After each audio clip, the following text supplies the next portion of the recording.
Welcome to On Air with Amber Wynn, where nonprofit leaders learn to fuse passion and commitment with proven business strategies to create long-term funding, impact, and sustainability. And now here's your host and resident philanthrepreneur, Amber Wynn.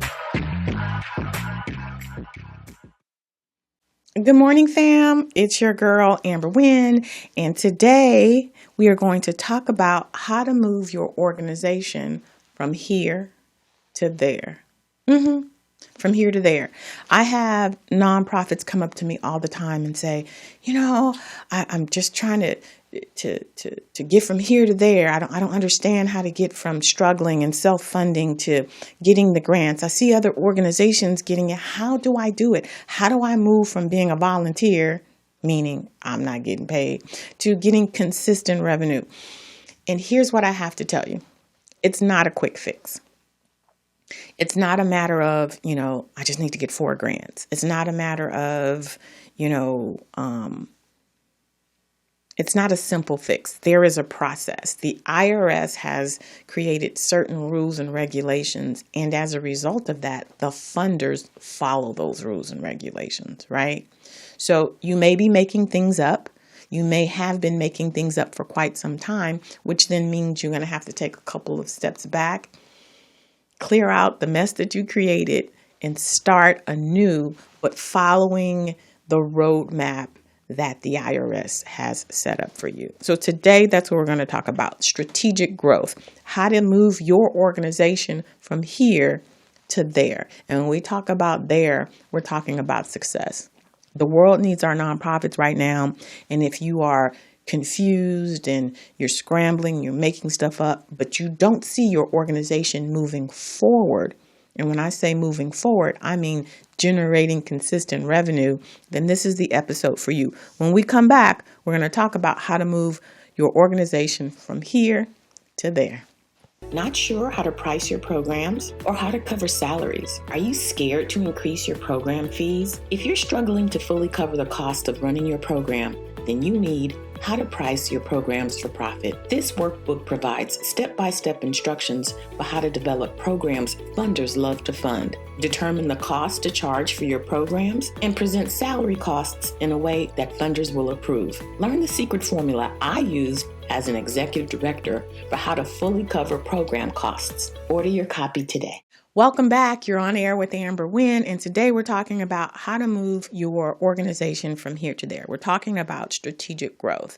And what I will say to you, the first thing that I would recommend you're doing is to stage what development your organization is in. What do I mean by that? There are seven stages in the nonprofit journey. You're thinking about starting a nonprofit. You've started it. You've just got your 501c3. You're established. You're trying to scale your organization. Where is your organization? Why do I need to stage it, Amber? I just need money. No. Because if you're just thinking about starting your nonprofit, there are certain things that you need to do in that stage. You're not thinking about collaboration. You're thinking about making sure that, your name, that the name that you're selecting hasn't already been selected. You're thinking about who your board leadership is going to be. You're thinking about, so those are the things you're thinking about if you're thinking about starting a nonprofit. What's your cause? What community are you going to be in? Is it oversaturated? Those are the things you're focusing on in that stage. In stage 1, when you're just filing, you're not thinking about getting government grants. You're not ready for government grants. In that first stage, you're thinking about, okay, how can I get some unrestricted funds? How can I get $500 that I'm then going to flip to turn to $1,500 that I'm then going to flip to $2,500 so that I can invest in my organization. I can get a virtual assistant that's going to help me, grow my board. You want to know which stage you're in so that you can do all of the things in that stage. Make sure you do them in the right way so that you have a solid infrastructure, so that each stage you're solid, but you're growing and you're growing and you're growing. Because when you get to that final stage, you will have everything in place that you need to qualify for a grant. A nonprofit is a business. It's just a business with a philanthropic focus. So you have to have HR, you have to have accounting, you need to be able to market because you need visibility for funders to see you. You've got to have your financial statements. So you got to have a funder ready budget. When you start a nonprofit, it's not you just doing what you love, which is delivering the programs. There's all of the other things behind it. Compliance. So if you know what stage you're in, you can focus on that stage, get that solid, move to the next.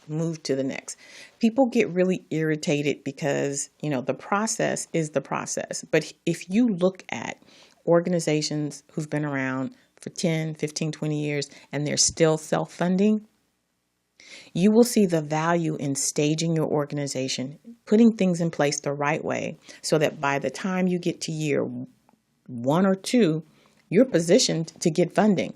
And if you follow my roadmap, not only will you get funding, but you'll probably get 3 times the amount of revenue that a normal nonprofit would get because they don't have the insider secrets of what it is you need to do from a funder's perspective. So how to move from here to there strategically, you start off by staging your nonprofit. And here's the thing I'm going to say. Don't be arrogant, right? Don't be arrogant. When individuals go to my website and they take the quiz and it says, do you have a funder ready budget?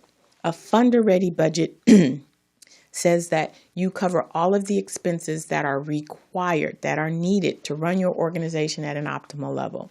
If your budget is $60,000, that is not a funder ready budget. That's not even a program budget. So I need you to read, when you're taking this assessment, I need you to read exactly what the summary is asking you and be truthful. If you've been around for 5 years and I ask you, do you have a program description with measurable goals and objectives, and you check yes, you've been around for 10 years, you're self-funding your organization, I want you to take a deeper dive, right? If you say you have all of the things, you've been in this game for 10 years and you're still self-funding your organization, you're not being truthful with yourself. A funder-ready budget, a concise mission that inspires, program description with measurable goals. If you go through this checklist and you check yes on everything, but you've been in this game for 10 years, you're still self-funding, you're not being honest with yourself. You may have a budget. Is it a funder-ready budget? You may have a mission, but is it a concise mission? You may have program descriptions, but are they innovative? Are they inspirational? Can a funder look at your program descriptions and say, I know exactly what I'm going to get for this $250,000 because it is broken down in this. If you can't say yes, then I want you to be honest with yourself, because the goal is not to just check off the boxes. No. The goal is to get you to stop self-funding your nonprofit.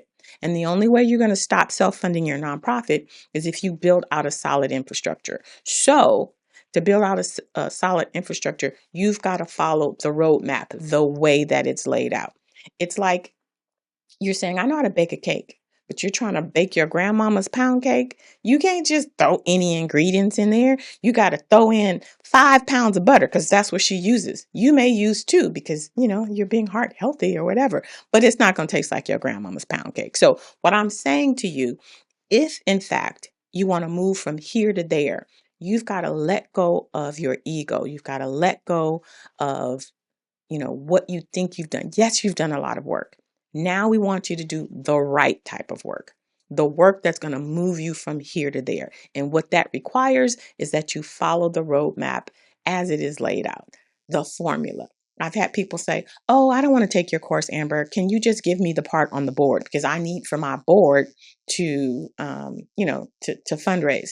No, I can't just give you that part because you didn't get that. That's part C, right? A plus B plus C equals whatever. If you didn't get A plus B, but you just have C, then at the end you can say, oh, Amber's formula didn't work. I tried it. Well, it's because you didn't do A and B. So what I'm saying to you is to take a look at what you're doing. If it hasn't been working, try something new. I have a pretty good track record with my nonprofits because I've done it all, y'all. I've done everything from emptying out the trash to actually giving out, 7 million in revenue. So I know a little something, and I'm here to tell you, it's not necessarily the work that you're doing. 95% of you guys are doing amazing work in the community. It's how your organization is set up. So if you want to move from here to there, your organization needs to look a certain way. Funders need to feel comfortable with you operating as a nonprofit, and that means certain things have to look certain ways. Your financial statements, those 2 years of financial statements that they ask you for when you're submitting for grants, they need to look a certain way.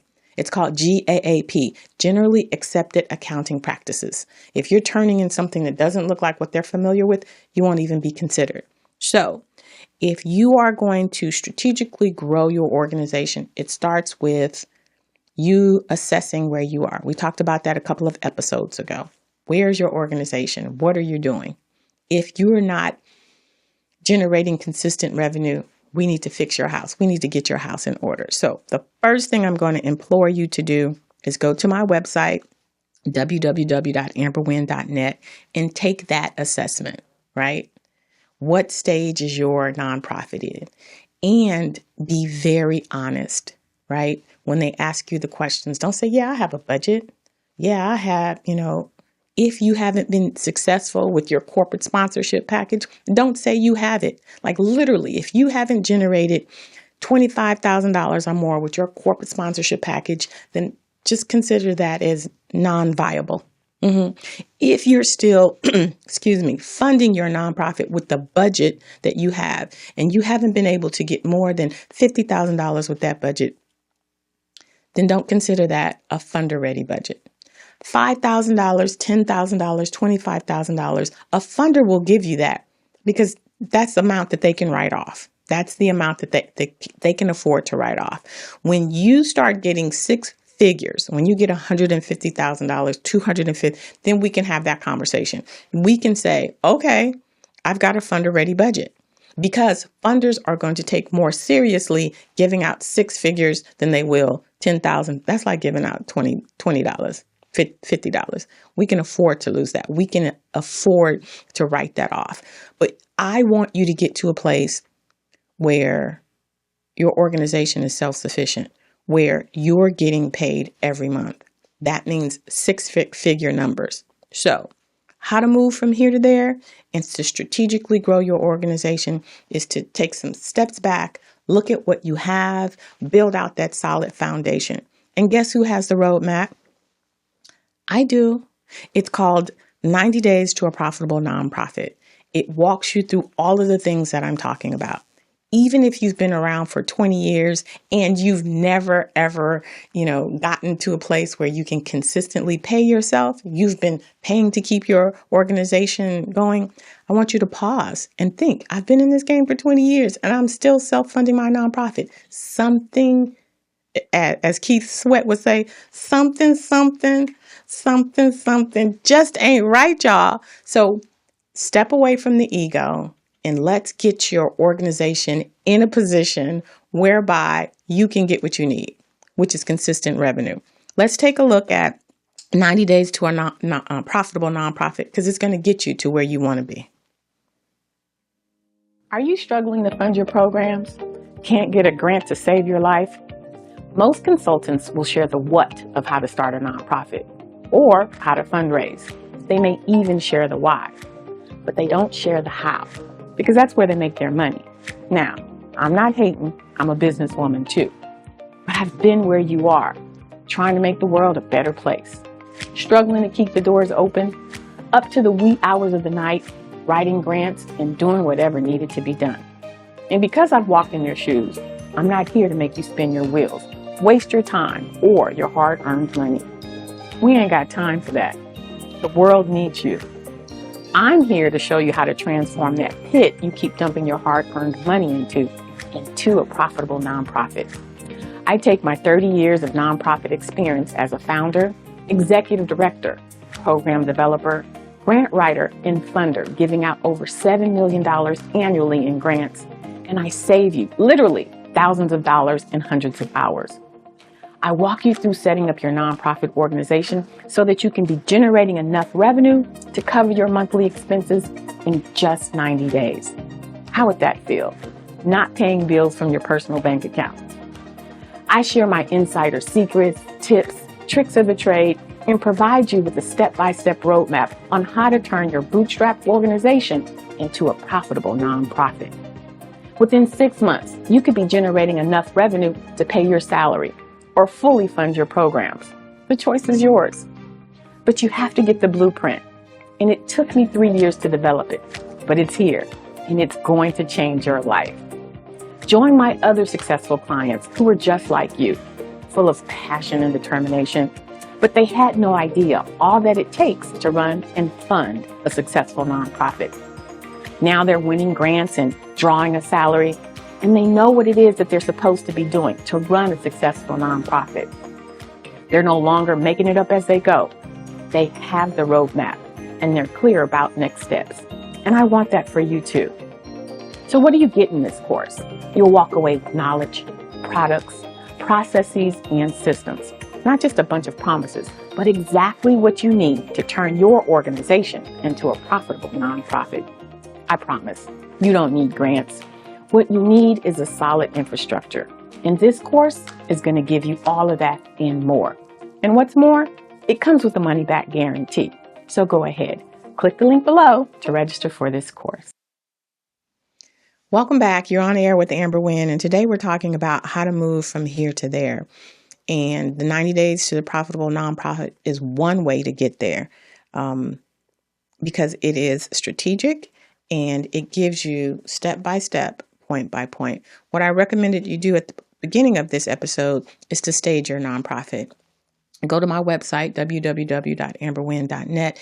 Take the assessment. It's a quiz, and it lets you know where you are, what stage you're in. Because when you know what stage you're in, you know exactly what it is you should focus on, right? We want you, if you are in stage 3, to focus on those elements of your foundation in stage 3, not focus on things in stage 7, right? That's going to save you tons of time, energy, and thousands of dollars, right? So now we're at the point in the episode where you get to ask me your question, right?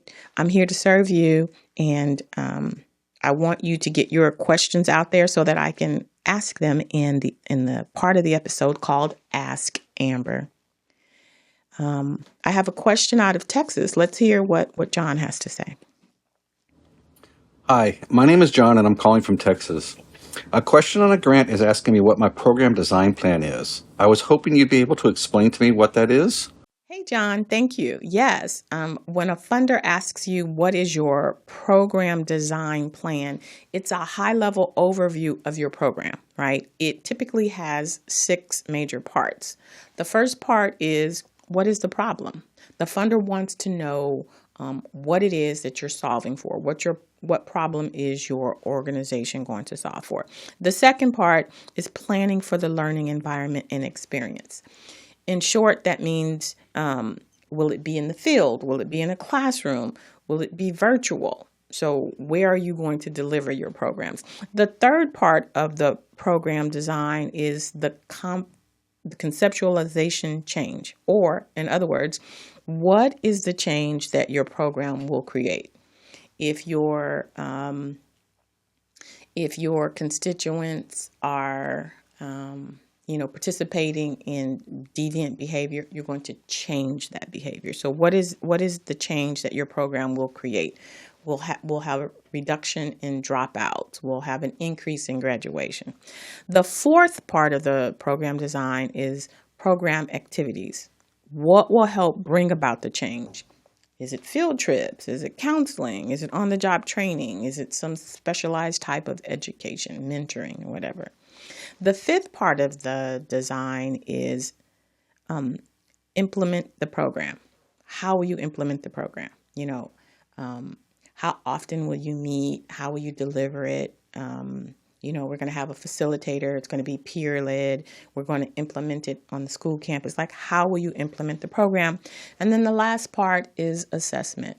Funders always want to know, how will you review the organization to make sure, number one, it's hitting the needs of your constituents, and then number two, evaluate it so that when you deliver it in the future, you'll make sure that it is a solid program. So how will you assess the program? Will it be a pre or post evaluation? Will you have an evaluator come in? So great question.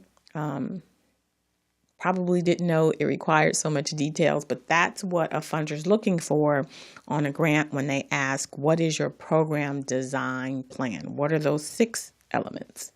If you have a question that you'd like to ask me, you can hit me up on any of my social media platforms.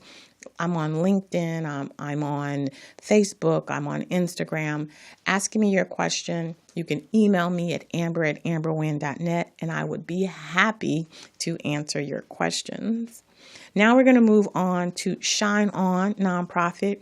It is the time in the episode when I shine the spotlight on those individuals doing the work in the community, whether that's a nonprofit or it's a consultant serving a nonprofit, providing them with resources, a subject matter expert.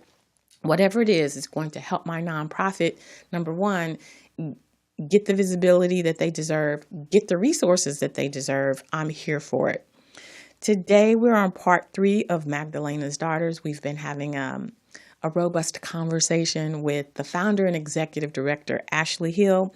So let's hear more from Magdalena's Daughters.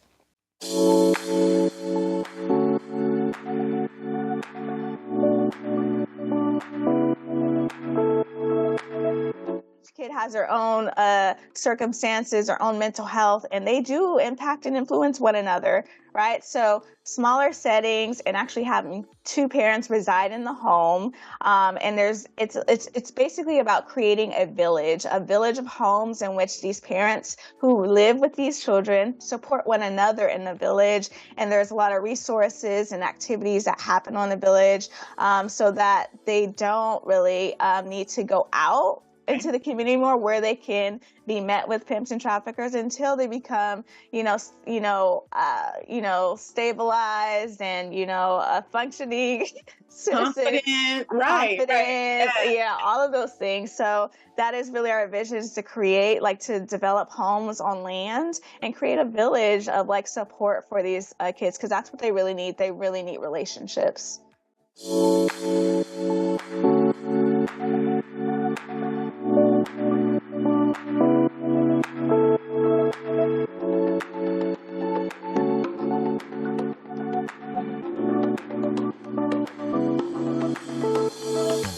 You can watch the full interview with Ashley on my YouTube, but I think it's important to understand when we're talking about moving from here to there in the growth of your organization, a part of that is being innovative in your program. And Ashley has a lot of innovation in her program. In this clip, she was talking about building a village, creating a safe place for the girls to just really be confident in themselves, so that when they're out in the air quote real world, that they stand strong, that they can avoid being caught up by some of the predators out there. So when we're talking about strategically growing your organization, those are the things you need to think about. But you need to make sure that you're in the right stage. Are you going to be thinking about what you're going to create in terms of innovation if you're just thinking about your organization? Perhaps when you're looking at your competitors and what it is that they are providing, you want to provide something different, so that innovation is going to set you apart. But if you're in stage, 7 and you're thinking about scaling, it could be going deeper into the community, creating more collaborations. It could be creating more connections with your individual funders, having them come in and see what type of programs that you're developing, the impact that you're making, having an open house. The point of today's episode is to help you think, listen, if I am going to move from here to there, if I'm going to stop self-funding my organization, if I'm going to generate consistent revenue into my organization, what do I need to do differently? Or if you're not even sure, if you're just starting, look at where you are, focus on that stage, accomplish all of the goals in that stage so that you are building out a strong infrastructure, a strong foundation, and then move to the next stage. Remember, don't let your ego get in the way. If you are serious about leaving your 9-to-5 job and just working your nonprofit, then I'm going to encourage you to leave your ego at the door. Look at what it is that I'm offering you in terms of a complete roadmap to get you to funding, to get you to covering all of your bills within 90 days, to get you to where you are getting a consistent paycheck from your nonprofit. It's not going to happen with you keeping in place what you already have. That's not working. It's going to require that you start with a clean slate. Start with a clean slate and follow the roadmap the way that it has been established for you, because it has been proven, right? I have done this time and time again. My clients, when they leave my program, they triple their revenue because they have in place what they need to demonstrate to a funder what it takes to, run a successful nonprofit. So that's all I have today. If you heard anything that you think would benefit one of your colleagues in the nonprofit sector, please be generous. Share the link with people in your network. Subscribe. Make sure you visit my website because I have a ton of free resources there for you. You can also go to the website to enroll in 90 days to a profitable nonprofit, which is the roadmap for transforming your organization. Thank you so much for spending time with me today. I hope to see you next week. Make sure you take care of yourself like you take care of your community. See you next week. Thanks for listening. If you enjoyed this episode, subscribe and leave a review on iTunes. Head over to www.amberwynn.net/podcast for the links and resources mentioned in today's podcast. See you next time.